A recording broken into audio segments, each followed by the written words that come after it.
तो आज मैं एक्सप्लेन करने वाला हूँ हाल ही में नेटफ्लिक्स पे रिलीज हुई एक रोमांटिक थ्रिलर फिल्म। फिल्म का नाम है फिर आई हसीन दिलरुबा और इस फिल्म की कहानी वहीं से शुरू होती है जहाँ पर पार्ट 1 खत्म हुआ था। तो अगर आपको ये वीडियो पसंद आता है तो वीडियो को भी लाइक कर दे, चैनल को भी सब्सक्राइब कर दे। तो इस कहानी की शुरुआत होती है उत्तर प्रदेश आगरा से और बारिश की रात में हम रानी को देखते हैं भागते हुए। उसके चेहरे पर खून लगा हुआ था। वो पुलिस स्टेशन पहुंचती है और पुलिस से कहती है कि मुझे बचा लीजिए, नहीं तो मेरा पति मुझे मार डालेगा। अब ये क्या आफत हुई, जानने के लिए जाएंगे 2 महीने पहले। रानी जिस घर में रहती है उसके मकान मालिक को देखते हैं जो खबर देख रहा होता है, जिसमें बताया जाता है कि यमुना नदी के ऊपर बने एक पुल के टूट जाने के वजह से बहुत सारे मगरमच्छ आगरा के निचले इलाके में आ गए हैं। खैर, अब इसके बाद घर में अभिमन्यु नाम का एक कंपाउंडर आता है। घर में रहने वाली आंटी का वो ब्लड टेस्ट करने आया था और टमाटर सस्ते मिल रहे थे तो उसके हाथ में बहुत सारा टमाटर भी था। फिर रानी नीचे उतरती है जो ब्यूटी पार्लर में काम करती है और वो अभिमन्यु से टकरा जाती है। फिर वो टमाटर उठाने में उसकी मदद करती है। दोनों एक दूसरे को देखते हैं, मुस्कुराते हैं। तभी रानी को पता चलता है कि 5 घंटे का एक ब्राइडल मेकअप कैंसिल हो गया, जिससे कि उसे बहुत बड़ा लॉस हुआ है। वो गुस्से में आ जाती है और वो चली जाती है अपने 2 पुतले को छोड़कर। रानी को इम्प्रेस करने का बहुत अच्छा मौका था, इसलिए अभिमन्यु दोनों पुतले को लेकर रानी के पीछे भागने लगता है, क्योंकि रानी रिक्शा से अपने ब्यूटी पार्लर जा रही थी। जब वो ब्यूटी पार्लर पहुंचती है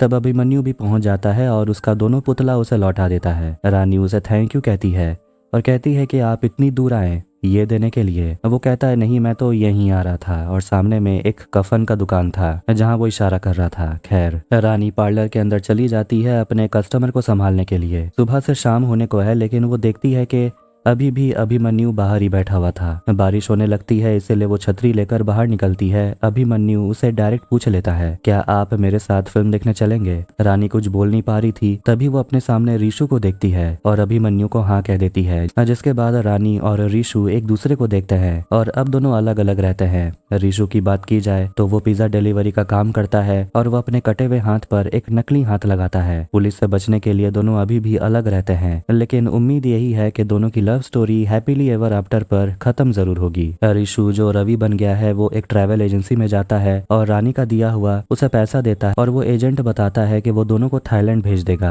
अगले हफ्ते। और पैसे कमाने के लिए ऋषु एक कोचिंग सेंटर में पढ़ाने का भी काम करता है। यानी ऋषु की जो मकान मालकिन होती है पूनम, वो बैसाखी के सहारे चलती है और वो रवि को पसंद भी करती है और बस उसे रिझाने का कोई भी मौका नहीं छोड़ती, लेकिन रवि कभी नहीं पिघलता। फिर उसे रानी का कॉल आता है और दोनों एक दूसरे से मिलते हैं, लेकिन डायरेक्ट बात नहीं करते। रानी उससे कहती है कि अगर वो आज उससे मिलना चाहता है तो मिल सकता है, क्योंकि उसके अंकल आंटी आज घर पे नहीं रहेंगे। ऋषु उसे यकीन दिलाता है कि एक एजेंट से बात हुई है और वो लोग कुछ दिन में ही थाईलैंड चले जाएंगे। ऋषु उसे पूछता है कि तेरे उस कंपाउंडर आशिक का क्या? रानी कहती है वो सच्चा आशिक है, मुझे उसे क्या डरना। ऋषु कहता है पर तू तो बदचलन है। अभिमन्यु की बात की जाए तो वो शाम के 6 बजे तैयार होकर सिनेमा हॉल पहुंच जाता है और रानी का इंतजार करने लगता है, लेकिन रानी ऋषु के साथ घर पहुंच गई थी और दोनों वहां पर बहुत एंजॉय करते हैं। और कुछ समय के बाद रानी अपने आंटी के बाल रंग रही थी और टीवी पर दिखाया जा रहा था कि मगरमच्छ आगरा के गली तक पहुंच गए हैं। फिर वहां पर दोनों हाथों में टमाटर का थैला लिए अभिमन्यु पहुंच जाता है और जब वो सिनेमा की बात करता है तो रानी उसे माफी मांगने लगती है और कहती है सॉरी, मैं एकदम भूल गई थी। अभिमन्यु कहता है कोई बात नहीं और कहता है अगले हफ्ते उसके साथ सिनेमा देखने चलने। फिर बाजार में रानी और ऋषु एक दूसरे से डिस्टेंस बनाकर ही बात कर रहे थे। रानी को बहुत बुरा लग रहा था कि वो अभिमन्यु के साथ सिनेमा देखने के लिए नहीं गई। तभी एक चोर आता है और रानी का पर्स लेकर भागने लगता है। ऋषु और रानी दोनों उस चोर के पीछे भागते हैं, लेकिन वहां पर पुलिस पहुंच जाती है और एक पुलिस चोर के पीछे भागने लगता है। तभी रानी की नजर पड़ती है एसीपी किशोर पर और वो अपना मुंह छुपाने लगती है। कुछ समय के बाद एसीपी किशोर रानी के घर तक पहुंच जाते हैं और रानी उनसे कहने लगती है कि आखिरकार आपने मुझे ढूंढ ही लिया। एसीपी बताते हैं कि दिनेश पंडित की किताब पढ़ी थी मैंने, क्लाइमेक्स तो बहुत ही जबरदस्त था, कैसे अपनी पत्नी को बचाने के लिए पति ने अपना हाथ काट दिया। रानी घबराने लगती है और वो रानी को उसका पर्स लौटा देता है और कहता है कि भूतकाल से कोई है जो आपको ढूंढ रहा है। रानी इस बारे में ऋषि को बता देती है और ये भी बताती है कि उसने दिनेश पंडित वाला किताब पढ़ा है, मगर ऋषि उसे समझाता है कि वो सिर्फ तुम्हें डरा रहा है, उसके पास कोई सबूत नहीं है। दोनों सिनेमा हॉल आए हुए थे, लेकिन वहां पर किशोर भी होता है, जिसे देखकर रानी डर गई थी और वो समझ गई थी कि पुलिस उसका पीछा कर रही है। इसलिए ऋषु अपना फोन तोड़ देता है और सिम को फ्लश कर देता है। रानी उसे फोन करती है तो फोन नहीं लग रहा था और वो उसके घर भी जाती है तो देखती है कि घर बंद था। जब रानी अपने ब्यूटी पार्लर पर काम कर रही थी तभी उसके दुकान के सामने एक कचरे का ट्रक खड़ा था। वो कहती है इसे हटाने के लिए, तभी वो ट्रक के उसके पीछे में दिनेश पंडित के किताब का लिखा हुआ एक लाइन देखती है और वो ड्राइवर से पूछती है, आप दिनेश पंडित के फैन है क्या? ड्राइवर कहता है नहीं, कोई पागल था जिसने कहा था ये लाइन लिखकर आपके दुकान के सामने खड़े हो जाने के लिए। रानी समझ आती है ये रिशु था और वो घर पे आकर दिनेश पंडित वाला किताब खोलकर पेज निकाल कर पढ़ने लगती है जिसमें वही लाइन लिखा हुआ था। और आखिर में एक फोन बूथ में रिशु रानी से बात करता है और उसे कहता है कि अगले हफ्ते वो लोग थाईलैंड के लिए निकल जाएंगे। मगर रानी बहुत ज्यादा डरी हुई थी क्योंकि हर जगह पुलिस पीछा कर रही है। रिशु उसे कहता है हिम्मत दिखाने, पुलिस के पास कोई सबूत नहीं है। अगले दिन रानी को पुलिस स्टेशन बुलाया जाता है और किशोर उससे बात करता है, पूछता है कि नैतिक वर्मा के साथ आपकी बहुत बात होती है, कौन है वो, दोस्त है या लवर है? रानी बस सवाल को टालते रहती है और जवाब ढंग से नहीं देती। फिर वो दिनेश पंडित के बारे में कुछ कहने लगती है तो किशोर हंसता है और कहता है कि आप आखिरकार पंडित जी को बीच में ले ही आई। रानी कहती है लाना तो पड़ेगा क्योंकि 30 साल पहले ऐसे ही पुलिस स्टेशन से उन्हें बेइज्जत करके निकाल दिया गया था और वो अपने अपमान का बदला किताबों के जरिए ले रहे हैं और उनके हर कहानी में हार पुलिस की ही होती है। फिर वहाँ पर डीएसपी मृत्युंजय आते हैं और वो रानी से कहता है कि हम आपके रिश्तेदार हैं, लेकिन रानी उसे नहीं पहचानती और वो अपना परिचय देता है कि वो रिशु के माँ के बहन के पति का बहन का पति के भाई है। कहने का मतलब ये है कि वो नील का सगा चाचा है। रानी घबराने लगती है और मृत्युंजय कहता है कि आपके लिए नील आपके पति के दूर का भाई होगा, लेकिन मेरे लिए वो जिगर का टुकड़ा था, मेरा भतीजा। और किशोर के कहने पर अब मृत्युंजय इस केस को संभालेगा। वो रानी से पूछता है नैतिक के बारे में और पूछता है कि आखिर वो इतना ट्रैवल एजेंट को फोन क्यों करता था। रानी कहती है मुझे क्या पता, हो सकता है उसे घूमने का बहुत शौक होगा। मृत्युंजय को पता है कि रिशु आगरा में ही है क्योंकि रानी आगरा में अकेले नहीं रह सकती। रानी कहती है कि मैं आजकल की इंडिपेंडेंट लड़की हूँ, मैं अकेले खुद को संभाल सकती हूँ। मृत्युंजय हंसता है और कहता है कि लोग मुझे कठफोड़वा कहते हैं क्योंकि जब तक कठफोड़वा मार मार कर पेड़ में छेद नहीं कर देता तब तक वो रुकता नहीं। मतलब कि मृत्युंजय रानी को इतनी आसानी से छोड़ने वाला नहीं है और वो कह देता है कि रिशु से जब मिलिएगा तो उसे बोल देना कि मोन्टू चाचा लौट आए हैं। मृत्युंजय के कहने पर पूरी पुलिस फोर्स आगरा में रिशु को ढूंढने लग जाती है और उस इलाके में वो जाकर ढूंढने लगते हैं जहाँ पर रानी का आने जाना होता था। रिशु जैसे ही उस ट्रैवल एजेंसी में पहुंचता है देखता है कि वहां पर पहले ही पुलिस पहुंच चुकी थी और वो लोग एजेंट को अरेस्ट करके ले जाते हैं। दूसरी तरफ किशोर उस घर में पहुंचता है जहां रिशु छुपा हुआ था और वो मकान मालकिन पूनम को उसका फोटो दिखाकर पूछता है कि ये आदमी यहाँ रहता है क्या। पूनम कहती है कि रुकिए मैं 2 मिनट में आती हूँ। फिर वो रिशु के कमरे में जाती है और बता देती है कि पुलिस आई है बाहर और पूछ रही है कि क्या मैं इस आदमी को जानती हूँ। आप कहोगे तो मैं बता देती हूँ कि मैं नहीं जानती। रिशु घबराया हुआ था और पूनम बाहर आकर पुलिस को बता देती है कि वो इस आदमी को नहीं पहचानती। पुलिस चले जाते हैं।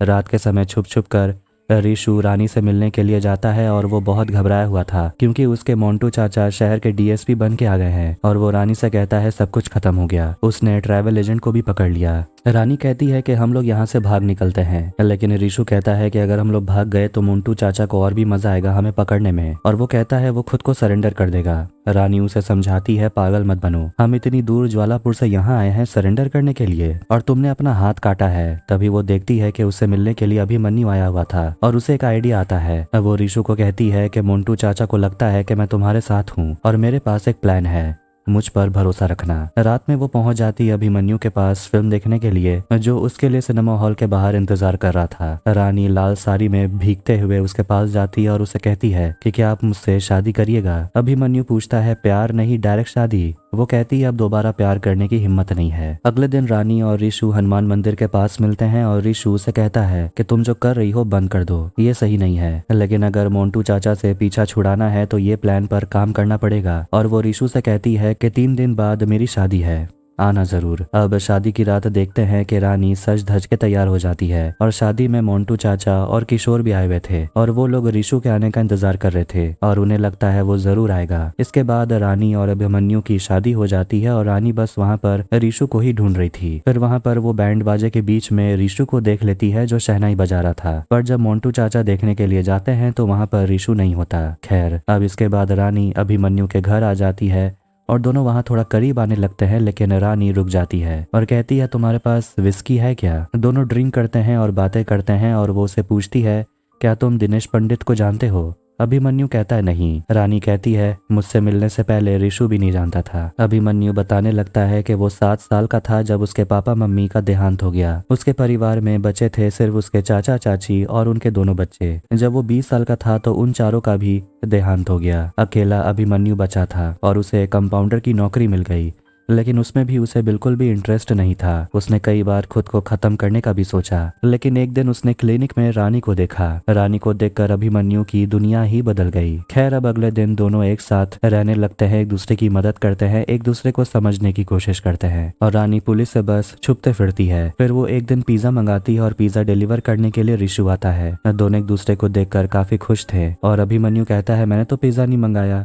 रानी कहती है, मैं आपको सरप्राइज करना चाहती थी। फिर वो लोग एक रात सांप सीढ़ी का गेम खेल रहे थे जिसमें अभिमन्यु हार जाता है। अभिमन्यु कहता है, मैं तो लाइफ के गेम को जीतना चाहता हूँ। रानी कहती है कि मैं तुम्हारे लिए छत से नीचे कूद जाऊंगी, लेकिन प्यार मुझसे नहीं होगा। फिर वो उसे दिनेश पंडित का किताब देती है और अगले दिन पूनम रिशु को दरवाजे की तरफ करके उसे किस करने की कोशिश करती है, लेकिन रानी ये सब कुछ देख लेती है। पूनम रिशु से कहती है, पता है मेरा पैर कैसे टूटा? अपने एक्स बॉयफ्रेंड के लिए सेकंड फ्लोर से छलांग लगा दी थी मैंने। उसके बाद वो रानी से मिलने जाता है और कहने लगता है कि पूनम मुझे ब्लैकमेल कर रही है, तो आखिर मैं क्या करता, मैं तो उसे दूर ही कर रहा था। रानी फ्रस्ट्रेट हो गई थी और सोचती है कि क्या लगता है कि वो लोग एक साथ कभी रह पाएंगे। रिशु उसे कहता है कि चाहे अब अपना सर ही क्यों न कटवाना पड़े, मैं वो भी करूंगा, और वैसे भी मैं तुम्हारे लिए क्रिमिनल तो बन ही चुका हूँ। रात में वो बहुत पी हुई थी और जब अभिमन्यु उसे मिलने के लिए आता है तो वो उसके सामने कुछ भी कहने लगती है और ये भी कह देती है कि वो तो बस अपने प्यार के साथ रहना चाहती थी, लेकिन इन सब में अभिमन्यु को वो धोखा दे रही है। अभिमन्यु ये सुनकर हैरान हो गया था।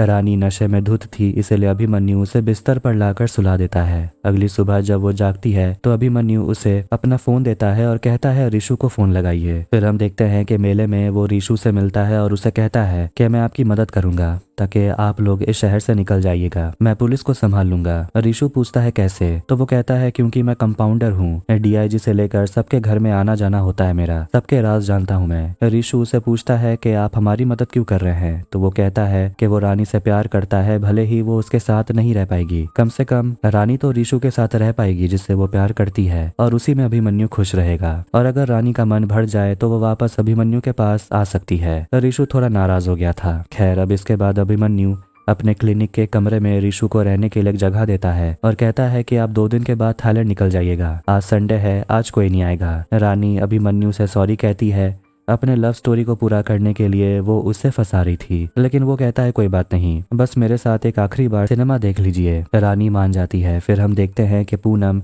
रिशु का पीछा करते करते उसके नए ठिकाने तक, मतलब कि अभिमन्यु के क्लिनिक तक पहुंच जाती है। फिर वो उसके करीब आने लगती है और रिशु उसे कहता है कि मुझे बस 1 महीने का टाइम दो, उसके बाद मैं खुद आकर तुमसे मिलूंगा। पूनम के जाने के बाद वहाँ पर अभिमन्यु आता है और वो रिशु के लिए मटर पुलाव लेकर आया था और वो अंदर में गजरे को स्मेल कर पा रहा था और पूछता है क्या कोई औरत आई थी क्या यहाँ पर? रिशु कहता है हाँ, पूनम आई थी, वो उसकी मकान मालकिन है। अभिमन्यु पूछता है वो आपसे क्या चाहती है? रिशु कहता है वो मुझे चाहती है, जिस पर दोनों ही हंसने लगते हैं। अभिमन्यु पूनम का पूरा नाम जानना चाहता है, मगर रिशु उसे भरोसा दिलाता है कि वो उनके प्लान में टांग नहीं लड़ाएगी। अभिमन्यु को लगने लगता है कि यहाँ कोई और भी आया था। रिशु घबराने लगता है और कहता है कोई भी तो नहीं आया था, लेकिन वहाँ पर जूते पे लगे हुए मिट्टी पड़े हुए थे और इसीलिए अभिमन्यु समझ जाता है कि रिशु कुछ छुपा रहा है। खैर, अभिमन्यु रानी को यमुना नदी घुमाने के लिए लाता है और रानी कह रही होती है कि सुना है कि यहाँ पर मगरमच्छ है, लेकिन शायद वो ब्रिज के नीचे वाले जगह में होंगे, पुलिस ने तो वहाँ पर बैरिकेड लगा दिया है। अभिमन्यु पूछता है कि आपको क्या लगता है कि मगरमच्छ को पुलिस रोक पाएगी? ये पूरा नदी उनका ही तो इलाका है। उस मिट्टी के बारे में अभिमन्यु कहता है कि ये राजगीर जंगलों की मिट्टी है जहाँ पर वो जहरीला सांप मिलता है जिसके काटने से अभिमन्यु की पूरी फैमिली खत्म हो गई थी।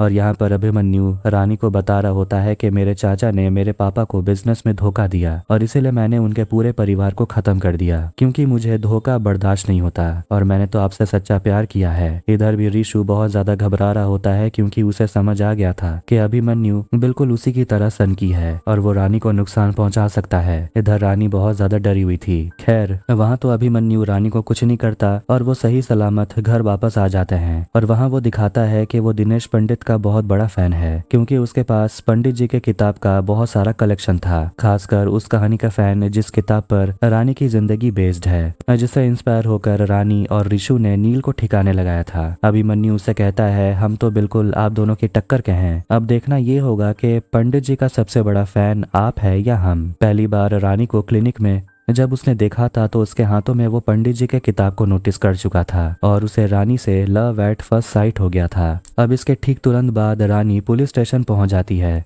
और उनसे कहने लगती है कि मेरा पति मुझे मार डालेगा। रानी मृत्युंजय से कहने लगती है कि अभिमन्यु मुझे मार डालेगा, उसने अपने पूरे परिवार को मार दिया था। दिनेश पंडित के किताब को पढ़कर मृत्युंजय अपने बड़े भैया को कॉल करता है और कहता है कि नील के हत्यारे को घसीट कर आपके पास लाएंगे। फिर वो अपने लोगों से कहता है कि जाओ भाई, मैडम के दोनों पतियों को पकड़ के लाओ। इसके बाद पुलिस अभिमन्यु के घर और उसके क्लिनिक पहुंच जाती है, लेकिन उन्हें ना अभिमन्यु मिलता है ना ऋषु, पर उन्हें दिनेश पंडित के किताब का कलेक्शन मिल जाता है। किशोर को पता चलता है कि एक डेड बॉडी मिली है, जिसके बाद सभी लोग एक नदी किनारे पहुंचते हैं और वहां से वो लोग डेड बॉडी को निकालते हैं, जिसके पास से एक ब्रीफ केस मिलता है और उसमें अभिमन्यु का आई कार्ड था और उन्हें पूनम की भी डेड बॉडी मिली है। इसलिए वो लोग रानी पर इल्जाम लगाने लगते हैं कि उसी ने अभिमन्यु और पूनम को मारा है, मगर वो कहती है मैंने नहीं मारा। किशोर पूछता है ऋषु कहाँ है, मगर वो कुछ नहीं बताती और इसीलिए उसे लॉकअप में बंद कर दिया जाता है। मृत्युंजय हवलदार मीना से पूछता है कितने घंटे के लिए इसे लॉकअप में बंद करके रख सकते हैं। वो कहती है सिर्फ 24 घंटे के लिए, उसके बाद मैजिस्ट्रेट के सामने पेश करना होगा। मगर मृत्युंजय कहता है कि आज शनिवार है और वो सोमवार को ही रानी को कोर्ट लेकर जाएगा। ऋषु के लिए रानी मार भी खा रही थी और उसे मार खाता देखकर मृत्युंजय सोचने लगता है कि दोनों तो बहुत तगड़े लवर हैं। फिर वो आरिफ से कहता है मीडिया में खबर फैलाने कि रानी को बहुत मार पड़ रही है, लेकिन आरिफ कहता है ऐसा करना सही नहीं होगा वरना हल्ला मच जाएगा। मृत्युंजय कहता है हल्ला ही तो मचाना है। अब न्यूज में दिखाया जाता है कि रानी के ऊपर डबल मर्डर का आरोप लगा है और इससे पहले भी वो एक मर्डर कर चुकी है, लेकिन वो बच के भाग निकली। न्यूज देखकर ऋषु काफी गुस्से में था और वो एक वीडियो बनाता है जिसमें वो सरेंडर करने के लिए मान जाता है, लेकिन उसके लिए उन्हें रानी को छोड़ देना होगा। और यही तो मृत्युंजय चाहता था कि जिस बिल में ऋषु छुपा हुआ है वहां से वो बाहर निकले, और उसका प्लान काम कर गया। इसके बाद मृत्युंजय और किशोर ब्रिज पर आकर अपना प्लान बनाने लगते हैं, जहाँ पर वो लोग ऋषु को पकड़ने वाले हैं। मृत्युंजय का प्लान है कि वहाँ पर वो रानी और ऋषु दोनों को मार देंगे और दोनों की कहानी यहीं पर खत्म कर देंगे। खैर अब रात के समय पुलिस रानी को लेकर पुलिस स्टेशन से निकलती है और ब्रिज के चारों तरफ पुलिस की टीम को तैनात कर दिया जाता है ऋषु को पकड़ने के लिए।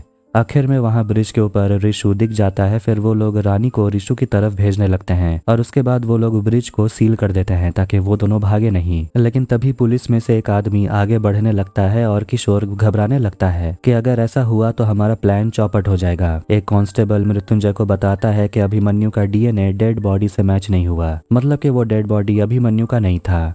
यहाँ देखते हैं कि वो पुलिस असली में अभिमन्यु है जो आगे बढ़ता है ऋषु और रानी को मारने के लिए। किशोर मना करता है ऐसा नहीं करने और कहता है बंदूक नीचे करने, लेकिन अभिमन्यु रानी से कहता है कि मैंने आपसे सच्चा प्यार किया था, मैंने अपनी दिल की सारी बात आपको बताई और ये भी कहा था कि मैं धोखा बर्दाश्त नहीं करता। वो अपना बंदूक उठा लेता है, लेकिन तभी उसमें और ऋषु में लड़ाई होने लगती है। अभिमन्यु के हाथ से बंदूक गिर जाती है जो रानी उठा लेती है, लेकिन तभी पुलिस रानी पर गोली चला देती है जिससे वो ब्रिज से नीचे लटक जाती है। ऋषु उसे उठाने की कोशिश करता है मगर पीछे से अभिमन्यु उस पर हमला करते ही जा रहा था, इसलिए वो अभिमन्यु को धक्का दे देता है जिससे वो तो पानी में गिर जाता है, साथ ही ऋषु और रानी भी पानी में गिर जाते हैं। आखिर में वहाँ पर किशोर, मृत्युंजय और पूरी पुलिस पहुंच जाती है और उन्हें पानी में कुछ भी नहीं दिख रहा था। ऐसा लग रहा था कि ये लव स्टोरी यहीं पर खत्म हो गई क्योंकि नदी में मगरमच्छ घूम रहे थे। मृत्युंजय सभी से कहता है सर्च ऑपरेशन शुरू करो। अगली सुबह बहुत ढूंढने पर उन्हें नदी में ऋषु का कटा हुआ नकली हाथ मिल जाता है। उसके बाद शहर में सीसीटीवी कैमरा हर गली हर जगह को चेक किया जाता है। आखिर में मृत्युंजय को कुछ मिलता है जिससे वो काफी खुश हो गया था। अगले दिन पुलिस स्टेशन में मीटिंग होती है और वहाँ पर मृत्युंजय अपने सीनियर ऑफिसर को बता रहा होता है कि रानी, ऋषु और अभिमन्यु के मरने से इन तीनों को ही फायदा है, क्योंकि अगर वो लोग जिंदा होते तो जेल में बंद होते। रानी पहले से ही जेल में थी, ऋषु नील को मारने के जुल्म में जेल में बंद होता और अभिमन्यु अपने चाचा चाची और अपने परिवार को मार डाला, इसलिए वो भी जेल में बंद होता। और लल्लन नाम का एक आदमी भी है जिसने अभिमन्यु को मर्डर वाले दिन सांप का जहर दिया था और उसी की डेड बॉडी उस दिन नदी के किनारे मिली थी। पूनम भी सारी सच्चाई जानती थी और इसीलिए उसे भी मरना पड़ा। एक और सीसीटीवी फुटेज मिला है घर के सामने का, जहां नदी से घर लौटने के बाद रानी और अभिमन्यु के घर में 15 मिनट के बाद ऋषु आता है और उन तीनों के बीच में कुछ तो हुआ था। और उसके बाद रात 10 बजे बारिश में दौड़ते हुए रानी पुलिस स्टेशन पहुंच गई। ऋषु और अभिमन्यु एक साथ बाहर निकलते हैं, मतलब कि उन तीनों के बीच कुछ तो हुआ था, वो लोग कुछ तो प्लान कर रहे थे। मगर उसके सीनियर ऑफिसर उसे कहते हैं कि अब इस केस को छोड़ो, मीडिया से बहुत प्रेशर है, इस केस को क्लोज करो। मगर किशोर मृत्युंजय से कहता है कि फाइल क्लोज करने से केस बंद नहीं हो जाता, सच को चाहे कितना भी छुपा ले एक दिन सच तुम्हें ढूंढ ही लेता है। अब कहानी जाती है 6 महीने के बाद और हम हिमाचल प्रदेश देवसर में रानी को देखते हैं जो बिल्कुल सही सलामत है। देखते हैं कि उसे रात में अभिमन्यु ने नदी से बाहर निकाल लिया था, मगर ऋषु का कोई अता पता नहीं था। अभी रानी बच्चों को ट्यूशन पढ़ा रही थी, फिर वहां पर अभिमन्यु आ जाता है। दोनों एक साथ रह रहे थे। रानी स्कूल में हिंदी पढ़ाया करती थी और उसे स्टूडेंट के कॉपी में कुछ ऐसा देखने को मिलता है जिससे वो हैरान हो गई थी। इसके बाद बिहार में हम मृत्युंजय को देखते हैं जिसे उसकी पत्नी कहती है कि एक पार्सल आया है, किताब है जिसमें मगरमच्छ की तस्वीर है। मृत्युंजय देखता है कि ये तो दिनेश पंडित की किताब है और उसमें लिखा हुआ था कि इस किताब के सिर्फ 3 कॉपीज हैं और उनमें से एक आप पढ़ रहे हैं, जिसमें सूरज और अर्जुन मेन कैरेक्टर होते हैं और वही सूरज और अर्जुन है अभिमन्यु और ऋषु। कहानी जाती है हादसे से 3 दिन पहले और वो लोग ब्रिज से 2 किलोमीटर दूर मांस डालने के लिए निकलते हैं मगरमच्छ के लिए, और वो लोग ऐसा इसलिए कर रहे हैं ताकि वो मगरमच्छ ब्रिज वाले इलाके से दूर चले जाएं।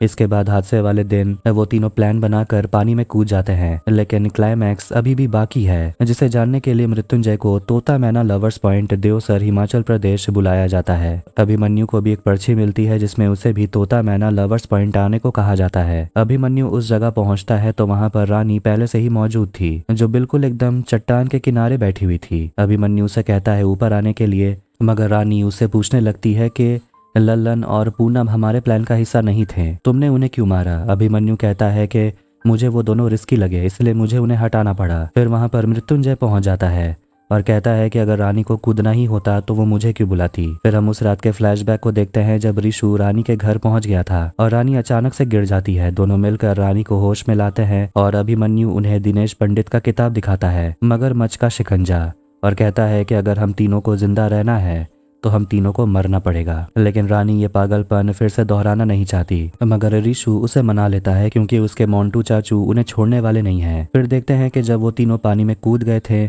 तो नीचे में एक मगरमच्छ मौजूद था जो जाग जाता है और उन पर हमला करने के लिए आगे बढ़ता है। अभिमन्यु रानी को पानी से लेकर बाहर आ जाता है और रानी रोने लगती है क्योंकि उसे लग रहा था कि मगरमच्छ ने ऋषु को खा लिया होगा। अभिमन्यु ये सबसे बहुत खुश था कि अब रानी उसी की हो गई, इसीलिए रानी ने मृत्युंजय को यहाँ पर बुलाया ताकि रानी ऋषु के हत्यारे अभिमन्यु को अरेस्ट करवा पाए। मगर अभिमन्यु कहने लगता है कि मैंने गलत क्या किया, आप दोनों ने भी तो यही किया था, मतलब आप दोनों ने किया वो मोहब्बत और मैंने जो किया वो गलत।